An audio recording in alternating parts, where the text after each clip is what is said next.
Engineer محمد علی مرزا صاحب آپ کو اپنا استاد بھی مانتے ہیں، روحانی پیشوا بھی کہتے ہیں، آپ سے بہت سیکھتے بھی ہیں. آپ ان کا جو طریقہ کار ہے اس سے کس حد تک اختلاف کرتے ہیں یا اسے ٹھیک سمجھتے ہیں کہ جس طریقے سے وہ صحابہ کرام پہ بھی یا اولیاء کرام پہ جس طریقے سے وہ بات چیت کرتے ہیں، آپ سمجھتے ہیں کہ دعوت کا کام اس طریقے سے ٹھیک ہے یا اس طریقے سے نہیں ہونا چاہیے، اس سے معاشرے میں انتشار پھیل سکتا ہے؟ میرے بھائی، میں اپنے سب معاصرین سے بہت محبت کرتا ہوں. جو آدمی بھی دین کی خدمت کر رہا ہے میں اس کو عزت ہی کی نگاہ سے دیکھتا ہوں.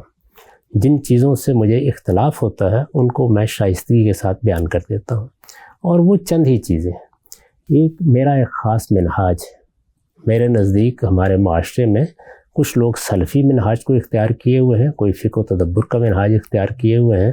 میں اپنے منہاج کی وضاحت کرتا رہتا ہوں، میں اسی کو درست بھی سمجھتا ہوں. اس کی بنیاد پر میں ظاہر ہے کہ کسی رائے پہ تنقید بھی کروں گا، لیکن اس میں کسی خاص شخص کو کبھی موضوع نہیں بناتا.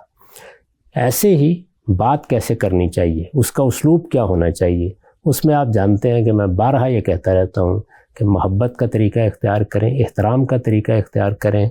تنقید کرنے کے لیے چند چیزیں ناگزیر ہیں، انہیں ہمیشہ ملحوظ رکھیں. تنقید بنیادی ہونی چاہیے، اس میں ہر فرد کو موضوع نہیں بنانا چاہیے. اس طرح کی بہت سی چیزیں ہیں جو میں بیان کرتا رہتا ہوں. میرا خیال ہے کہ وہ سب لوگوں کے لیے ہیں، اس میں کسی خاص شخص کو موضوع بنانے کی ضرورت نہیں.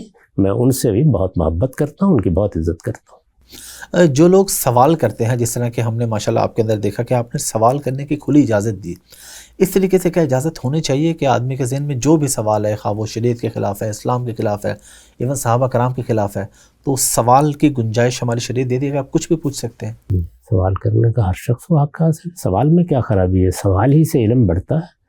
کسی کے سوال کرنے پر آپ پابندی لگائیں گے تو یہ تو ذہن پر پابندی لگانا ہے. اس کے ذہن میں وہ بات رہے گی، وہ پہلے ایک کانٹے کی طرح ہوگی، پھر جاڑ جنکار بن جائے گی.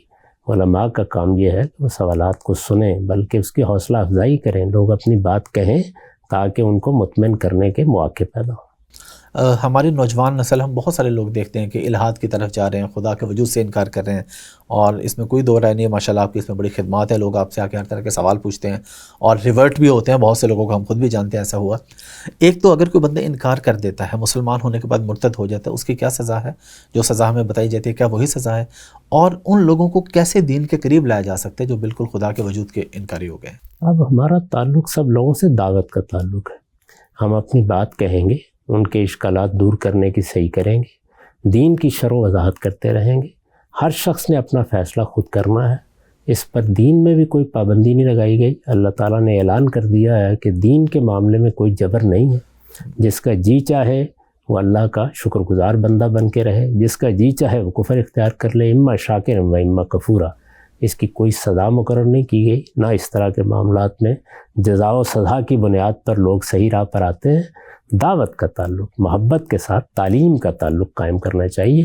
وہ ہمیں ہمارے رب کا بھی حکم ہے، ہمارے پیغمبر کا بھی اسوہ ہے، اس میں کوئی کوتاہی نہیں کرنی چاہیے.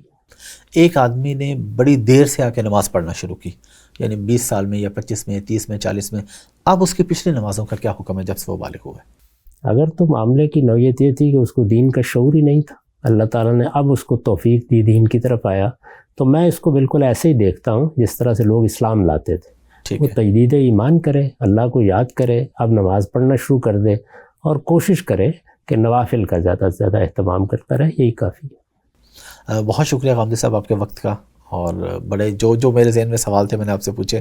خواہش تھی کہ مزید بھی ہوتے، لیکن ظاہر وقت مختصر ہے.